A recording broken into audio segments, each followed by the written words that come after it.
आज हम नई वीडियो के साथ में आपके सामने समझ चुके हैं। आज हम पढ़ेंगे प्रयत्न के बारे में। प्रयत्न किसे कहते हैं, कितने होते हैं, उनकी आसान आपको ट्रिक बताऊंगा याद रखने की। चलिए अपन प्रयत्नों के बारे में जानते हैं। प्रयत्न क्या होता है? सबसे पहले कि जो भी उच्चारण करने वाले वर्ण हैं उनको अपन उच्चारण करते हैं, तो कंठ से लेकर ओष्ठ तक जो प्रयत्न किया जाता है उसको उच्चारित करने में, ओठ से बाहर निकलते हैं तभी प्रयास किया जाता है उसको बोलने में, तो इन सब को प्रयत्न कहा जाता है। प्रयत्न कितने प्रकार के होते हैं? प्रयत्न दो प्रकार के होते हैं, प्रयत्नो द्विधा। प्रयत्न दो प्रकार के हैं। कौन कौन से हैं?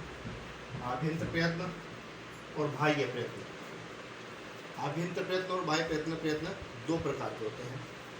आभ्यंतर प्रयत्नों की संख्या वरदराज लघु सिद्धांत कौमुदी के रचनाकार के अनुसार 5 निर्धारित की गई है, और बाह्य प्रयत्नों की संख्या जो है वो है 11। सबसे पहले अपन पढ़ते हैं आभ्यंतर प्रयत्न।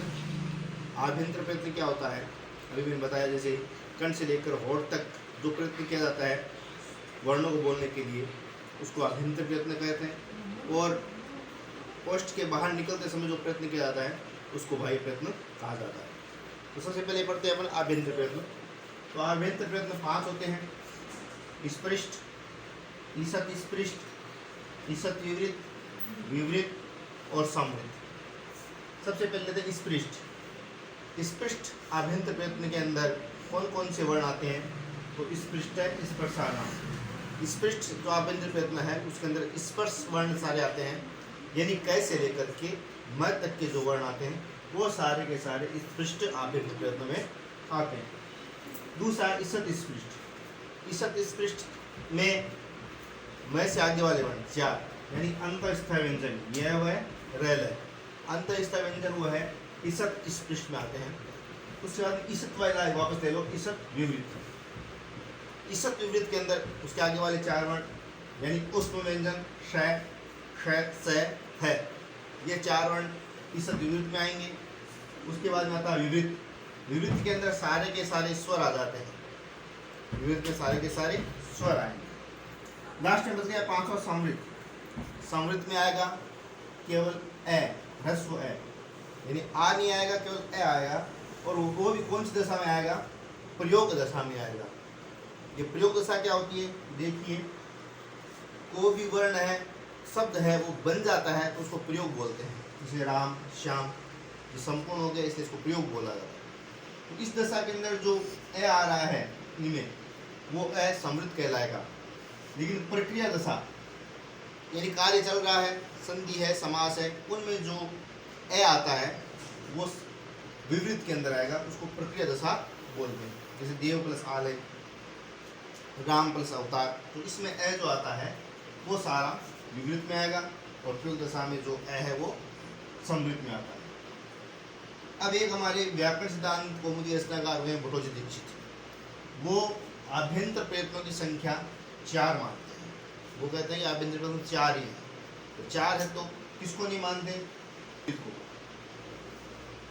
ईषत् विवृत को वो आभ्यंतर प्रयत्न नहीं मानते। ईषत् विवृत के अंदर जो स है, ये 4 वर्ण है, वो कहाँ जाएंगे? तो ईषत् विवृत के जो 4 वर्ण हैं वो सारे के सारे विवृत के अंदर चले जाएंगे। तो उनके अनुसार ईषत् विवृत आभ्यंतर प्रयत्न नहीं है। किसके अनुसार? भट्टोजी दीक्षित के अनुसार। तो आभ्यंतर प्रयत्न 4 होंगे उनके अनुसार, स्पष्ट, ईषत् स्पष्ट, विवृत और समृत। यह आभ्यंतर प्रयत्न। अब चलते हैं बाह्य प्रयत्न की तरफ। बाह्य प्रयत्नों की संख्या 11 है। कौन कौन से हैं? विवाद, संवाद, श्वास, नाद, घोष, अघोष, अल्प प्राण, महाप्राण, उदात, अनुदात और स्वरित। इसमें अपन ने उदात, अनुदात, स्वरित पहले पढ़ा है, बाकी ये 9 और है। तो ये बाह्य प्रयत्नों की संख्या 11 है। इनको याद कैसे करें? तो विवाद, श्वास और अघोष, ये जो 3 है, विवाद, श्वास, अघोष, इसके अंदर कौन कौन से वर्ण आएंगे? इसमें सारे खर वर्ण आ जाएंगे। खर मतलब ख से लेकर के और र तक सारे वर्ण। अपन ने 14 मानसूत्र पढ़े थे, उसके अंदर ख से लेकर के ख चढ़ता ख फ छ ठ थ च ट त क प स श श और है, ये सारे वर्ण हैं वो किसमें आ जाएंगे? खर वर्ण में। विवार, सवार और अघोष। सवार, नाद और घोष इसमें सारे हस्वर्ण आ जाएंगे, अर्थात इनके अलावा जो बच गई वो सारे के सारे किसमें आ जाएंगे? सवार, नाद और घोष में। अल्प प्राण, अल्प प्राण में प्रत्येक वर्ग का, यानी 5 वर्ग होते हैं, उस प्रत्येक वर्ग का पहला, तीसरा और 5वां वर्ण, पहला, तीसरा और 5वां वर्ण आएगा। और यण वर्ण आ जाएंगे, ये व र। महाप्राण में वर्ग का दूसरा और चौथा वर्ण और सारे सलवर्ण आ जाएंगे, यानी उष्म वर्ण। यानी प्रत्येक जो व्यंजन है उसके 4 बाह्य प्रयत्न होंगे, यानी 3 तो ये हो रहे हैं और चौथा इन दोनों में से एक। उदात, अनुदात और स्वरित तीनों जो है वो सारे के सारे क्या होंगे? स्वर होंगे। उदात, अनुदात और स्वरित तीनों स्वर होते हैं। ये अपन ने पहले भी पढ़ा था कि उदात, अनुदात और स्वरित तीनों क्या होते हैं? स्वर होते हैं। इस प्रकार ये 11 बाह्य प्रयत्न हैं। अब इनको याद करने का सरल तरीका क्या है तो मैं आपको बताऊं। आभ्यंतर प्रयत्न याद हो जाएंगे सरल तरीके से, लेकिन बाह्य प्रयत्नों को याद करने का सरल तरीका बताऊं आपको। एक आप याद रखो कि अपने जो गधा होता है, गधा, उसको गधे को संस्कृत में कहते हैं खर। क्या कहते हैं? खर।